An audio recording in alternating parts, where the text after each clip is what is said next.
Take note nyo po yan ha mga kababayan, kung kayo po ay mga spouses, itong dalawang napaka-important na ito na dahilan, hindi na po kayo apektado ng changes na ito. Pinoy ako!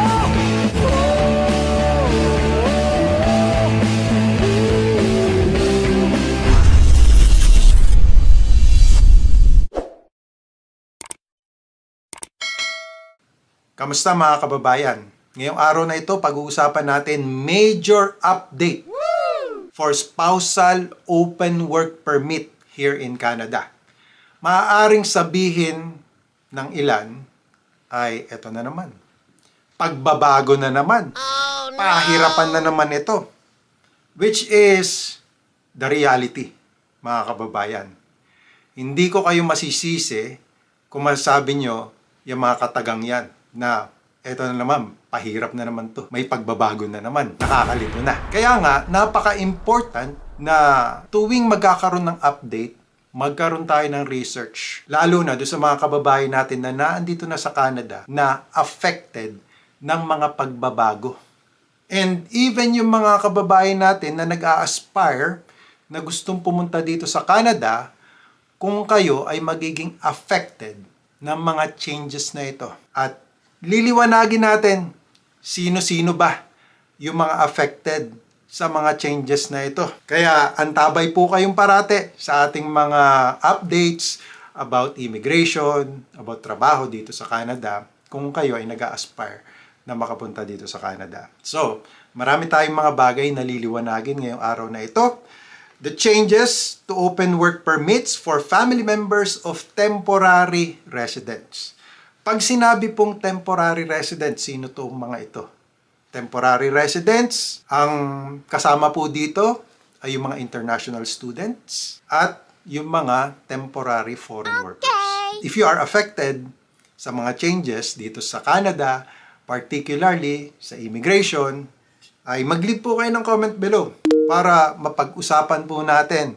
Yung mga comments nyo po, yan po minsan ang nagiging inspiration ko sa paggawa ng mga videos. Ito, pagpasensyahan nyo na. Hinahanap ko yung screen recording para maipakita ko sa inyo yung mga changes dito. Para sa bayan nating pag-usapan at pag-aralan itong mga pagbabago. Ito po yan ha. As of January 14, 2025, the Government of Canada is continuing to strengthen the integrity and quality of our temporary resident programs while supporting the country's economic goals and labor market needs. At alam ko po na alam nyo na kung bakit nagkakaroon ng mga pagbabago dito. Ito daw po yung dahilan. Strengthen the integrity and quality of our temporary residence program. Ano pong ibig sabihin? No? Kaya ini-strengthen nila ngayon. Nagkaroon po ng, sabihin na natin, kapabayaan. Kaya ngayon ay isinasaayos. As part of the broader measures announced in September 2024, Immigration, Refugees, and Citizenship Canada is changing open work permit eligibility for family members of international students and foreign workers. Effective January 21, 2025, only spouses of certain international students and foreign workers will be able to apply for family open work permit. Kaya makinig po kayo ng mabuti kung kayo ay international students or temporary foreign worker. So, umpisahan po natin sa mga international students. Family open work permits will be limited to spouses of international students who are enrolled in, eto po yung mga sumusunod ha, kailangan enrolled kayo sa mga ganito na program. Number 1, master's programs that are 16 months or longer. So, kailangan po pumapasok kayo doon sa 16 months or mas mahaba pa. Anong ibig sabihin nito? Ibig sabihin nito, anything that is less than 16 months ay hindi na po sakop. Again, this is for master's programs. Next is doctoral programs or selected professional and eligible programs. So, ilalagay ko po yung link below para ma-review nyo etong announcement na ito. Kasi dito sa announcement na ito, may mga important links po na pwede nyo pong i-click. Like this, select professional and eligible programs. So, do sa mga kababayan nating international students, i-click nyo po ito. Kung hindi po kayo under ng master's programs and doctoral programs. Now, proceed po tayo dun sa Family Open Work Permit for spouses of temporary foreign workers. This open work permit for spouses will be limited to spouses of foreign workers who are employed in, ito po yung mga tier 0 or 1 occupations, or select tier 2 or 3 occupations in sectors with labor shortages or linked to government priorities. So, kailangan malaman nyo po yung tier nyo or yung inyong National Occupation Classification po kasi yan yung mga tier na yan in sectors with, kailangan merong labor shortages. Pag nasa tier 2 or tier 3 kayo. Or linked to government priorities. These include occupations in the natural and applied sciences, construction, healthcare, natural resources, education, sports, and military sectors. The full list will be available on January 21st, 2025.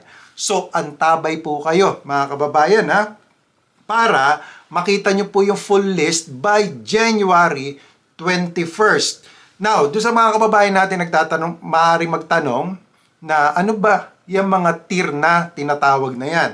So, ito po, yung National Occupation Classifications. Ilalagay ko rin po yung link nito para ma-review ninyo. Kasi makikita nyo po dito, yung tier categories and examples of jobs ay, for example, nasa tier 0 kayo, management occupations po ang mga yan. Examples of this are advertising, marketing, and public relations managers, financial managers. Tier 1, occupations that usually require a university degree. Example po niyan, financial advisors, software engineers. Tier 2, occupations that usually require a college diploma, apprenticeship training, or 2 or more years, or supervisory occupations. Ang sample po niyan ay computer network and web technicians, medical laboratory technologist. So, kung kayo po ay nasa tier 0, 1, 2, and 3 occupations that usually require a college diploma, apprenticeship training of less than 2 years or more than 6 months of on-the-job training, like bakers, dental assistants, and dental laboratory assistants. So, balik po tayo doon sa update. Sabi po, ang kasama lang ay yung tier 0, 1, 2, and 3. Ano pong ibig sabihin? Yung remaining na tier po na 4 and 5 ay hindi po nabanggit. Kung hindi po sila nabanggit, ibig sabihin, hindi na po sila makakapag-apply ng spousal open work permit. So, kailan po ang effectivity nito? January 21st, 2025. Tanong, paano po yung nakapag-apply before that? Siyempre, kasama pa kayo. Kung nakapag-apply kayo before these changes. Again, ito po yung mga hindi nakasama. Tier 4, Tier 5. Malinaw po yan. Pwede nyo pong reviewin. So, in addition, the foreign worker must also have at least 16 months remaining on their work permit. Napaka-important po nito. I-highlight po natin ito, mga kababayan, Kailangan, as part of the requirement, the foreign worker must also have at least 16 months remaining on their work permit at that time when their spouse applies for open work permit. Dependent children of foreign workers will no longer be eligible. So, hindi na po kasama yung mga dependent children. Now, open work permits that were approved under previous measures and have not expired will remain valid pa po. So, ibig sabihin, valid pa ito bago dumating itong mga pagbabago kung na-approve na po kayo. And in situations where students may need more time to complete their program or where family members receive a shorter work permit than the principal applicant. Kasama pa rin po kayo. Di ba mga kababayan? Kasi kung kayo ay kailangan nyo pa ng more time para makomplete yung program ninyo, ibig sabihin, kayo ay pasok pa rin dito. So, receive a shorter work permit than the principal applicant. So, ito po ay yung mga spouses ng mga students na ito. At ito pa po, in Canada family members.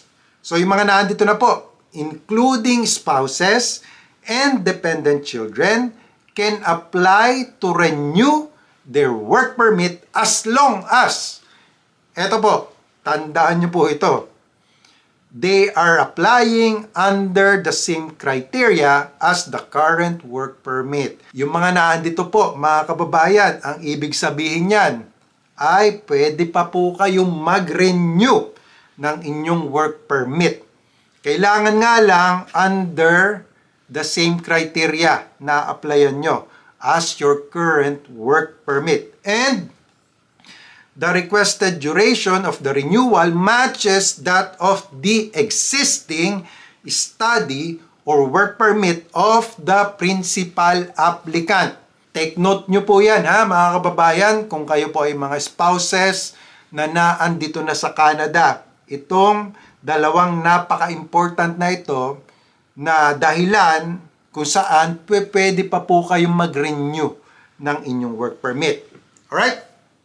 So, spouses of workers covered by free trade agreements and those transitioning to permanent residents will not be impacted of these changes. So, hindi po kayo kasali kung kayo ay under ng free trade agreements at kayo ay nagtatransition na to become a permanent resident. Ibig sabihin, nag-a-apply na po kayo para kayo ay maging permanent resident. Hindi na po kayo apektado ng changes na ito. Family members who will no longer qualify for a family open work permit can apply for any type of work permit they are eligible under Canada's work permit program. So, ibig sabihin, kung hindi na po kayo qualified as a spouse, you can, ito po, can apply for any type of work permit kung kayo ay eligible. So, i-check natin yung Canada's work permit program. Ito po, makikita nyo po dito. Any type daw po of work permit program. Ibig sabihin nito, if you are allowed to apply for any work permit, you can apply while inside here in Canada.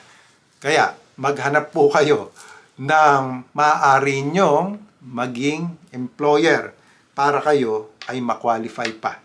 Kasi, yun po, maganda dito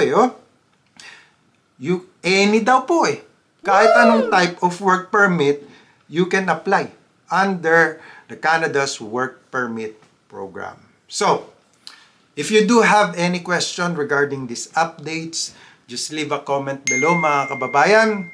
I hope you like this video. If you do, please give it a thumbs up. And as always, more tips, information, mga immigration updates, buhay natin dito sa Canada at marami pang iba na pag-uusapan natin sa mga susunod na video. I will see you, God willing, on my next video. Samahan nawa kayong parati ng Panginoon sa inyong pang-araw-araw na buhay. Magandang araw po sa inyong lahat at good luck, lalo na doon sa mga kababayan natin na naandito na sa Canada. Ay sana, mga kababayan, lalo na yung mga nag-a-apply ng kanilang permanent resident status here in Canada, ay ma-approve na po kayo. At masabi ko, siguro, ang personal na may a-advise ko, ito po, you can take this or leave it, ay kung talagang gusto nyo na mag-stay dito sa Canada, ay hopefully, makahanap kayo ng paraan, mga kababayan. At yan nga yung isa sa mga tinetable down natin. Kasi kung hindi nyo pa po napanood yung last video ko about dito sa kabayan nating janitor na tatakbong konsehal, yan po yung pinag-uusapan namin ngayon. Kung papaano kami makakatulong, lalo na doon sa mga kababayan natin na sabihin nating una, nawawalan na ng pag-asa dito sa Canada. Pangalawa, lalo na yung mga affected na mga pagbabagong ito. Parang yung iba kasi, marami kasi kaming nalalaman na wala na, kumbaga, yung status nila is hindi maganda yung status nila dito. Marami po akong nakakausap na mga kababayan natin, personal, na nandito sa Canada, na yung status nila, nahihirapan sila. Pero mayroon tayong mga kakilala na mga immigration consultant dito na talagang tumutulong sa mga kababayan natin. At yung dati kong video, nung nakaraang December, may inatenan nga akong gathering kung saan talagang itong isang consultant immigration agency nakakilala namin. Talagang ang dami nilang natulungan ng mga Filipinos. Kasi yun po ay Filipino gathering. Ipanoorin niyo po yung video ito. Yan, ilalagay ko dyan. Na mayroong mga na-refuse yung kanilang application dito sa Canada. Pero awa ng Diyos, natulungan ng agency na ito. Kasi kakilala po natin yan si Kuya Mac Pagaduan ng Canada Vertex Immigration. Yan, marami po silang natutulungan dito at marami makakapagpatunay na mga kababayan natin na naandito sa Edmonton kung paano talagang sila ay tumulong sa mga kapwa natin Filipino. At itong ang running counselor natin na sana ay masuportahan ng mga kababayan natin dito sa Canada. Kasi iba nga naman kung meron tayong representative na kapwa natin Filipinos, lalo na alam nila yung ating katayuan dito sa Canada. Diba? So, yun po, yung talagang every week kami ay nagbi-meeting ni Kuya Manny, yun po yung pangalan niya, Manny Bautista, na tatakbong konsehal dito sa Canada. Dito sa Edmonton in particular, ay, ayan, kasi alam niya po na siya rin po kasi nanggaling siya sa pagiging temporary foreign worker. Naabutan niya yung dating mga changes na naabutan ko din, yung 4 year in, 4 year out, na it's either you are in or out that time. Na pagka hindi ka napag-apply ng inyong permanent resident status dito sa Canada, you're out. So, naabutan po natin yan, mga kababayan. So, yan lang po, mga kababayan. If you do have any question, mag-leave na lang po kayo ng comment below at awa tulong ng Diyos ay sasagutin po natin yung inyong mga katanungan. Alright, so that's it.